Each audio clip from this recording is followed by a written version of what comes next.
பொதுக்காலம் 9ஆம் வாரம் திங்கட்கிழமை. முதல் வாசகம்.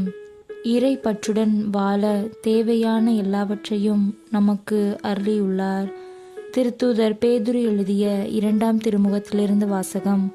அதிகாரம் 1, இறை வார்த்தைகள் 1-7 வரை. நம் கடவுளும் மீட்பரும் ஆகிய இயேசு கிறிஸ்துவினால் விளைந்த ஏற்புடைமையின் அடிப்படையில் எங்களை போன்ற மதிப்புயர்ந்த நம்பிக்கையை பெற்றுள்ளோருக்கு இயேசு கிறிஸ்துவின் பணியாளனும் திருத்தூதனுமான சீமோன் பேதுரு எழுதுவது. கடவுளையும் நமது ஆண்டவராகிய இயேசுவையும் நீங்கள் அறிவதன் வாயிலாக உங்களுக்கு அருளும் நலமும் பெருகுக. தம்முடைய மாட்சியாலும் ஆற்றலாலும் கடவுள் நம்மை அழைத்துள்ளார். அவரை அறிந்து கொள்வதன் மூலம் இறை பற்றுடன் வாழ்க்கை நடத்துவதற்கு தேவையான எல்லாவற்றையும் அவர் தம் இறை வல்லமையால் நமக்கு அருளியுள்ளார். தீய நாட்டத்தால் சீரழிந்துள்ள உலகை விட்டு விலகியோடி இறை தன்மையில் பங்கு பெறுங்கள். இதற்கென்றே கடவுள் நமக்கு உயர் மதிப்புக்குரிய மேலான வாக்குறுதிகளை அளித்துள்ளார். ஆகையால் நீங்கள் உங்கள் நம்பிக்கையோடு நற்பண்பும், நற்பண்போடு அறிவும், அறிவோடு தன்னடக்கமும், தன்னடக்கத்தோடு மன உறுதியும், மன உறுதியோடு இறைப்பற்றும், இறைப்பற்றோடு சகோதர நேயமும், சகோதர நேயத்தோடு அன்பும் கொண்டு விளங்குமாறு முழு ஆர்வத்தோடு முயற்சி செய்யுங்கள். ஆண்டவரின் அருள்வாக்கு. இறைவா உமக்கு நன்றி. பதிலுரை பாடல். திருப்பாடல் 91. பல்லவி. ஆண்டவரே, நீரே நான் நம்பியிருக்கும் இறைவன். உன்னதரின் பாதுகாப்பில் வாழ்பவர், எல்லாம் வல்லவரின் நிழலில் தங்கியிருப்பவர். ஆண்டவரை நோக்கி, நீரே என் புகலிடம், என் அரண், நான் நம்பியிருக்கும் இறைவன் என்றுரைப்பார். பல்லவி. ஆண்டவரே, நீரே நான் நம்பியிருக்கும் இறைவன். அவர்கள் என் மீது அன்பு கூர்ந்ததால் அவர்களை விடுவிப்பேன். அவர்கள் என் பெயரை அறிந்துள்ளதால் அவர்களை பாதுகாப்பேன்.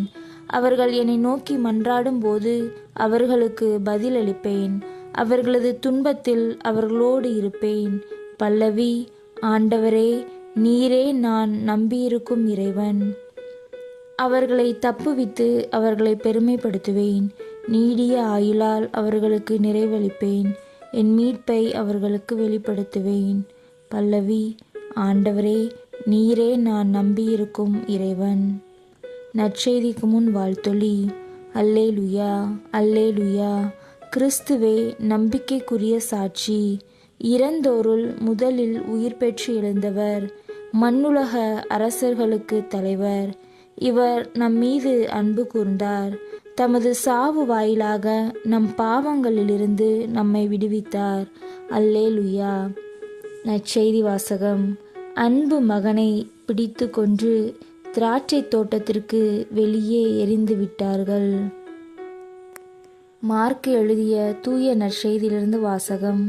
அதிகாரம் 12, இறை வார்த்தைகள் 1-12 வரை. அக்காலத்தில் இயேசு உவமைகள் வாயிலாக பேசத் தொடங்கினார். ஒருவர் ஒரு திராட்சை தோட்டம் போட்டு சுற்றிலும் வேலியடைத்து பிழிவுக்குழி வெட்டி ஒரு காவல் மாடமும் கட்டினார். பிறகு தோட்ட தொழிலாளர்களிடம் அதை குத்தகைக்கு விட்டுவிட்டு நெடும் பயணம் மேற்கொண்டார்.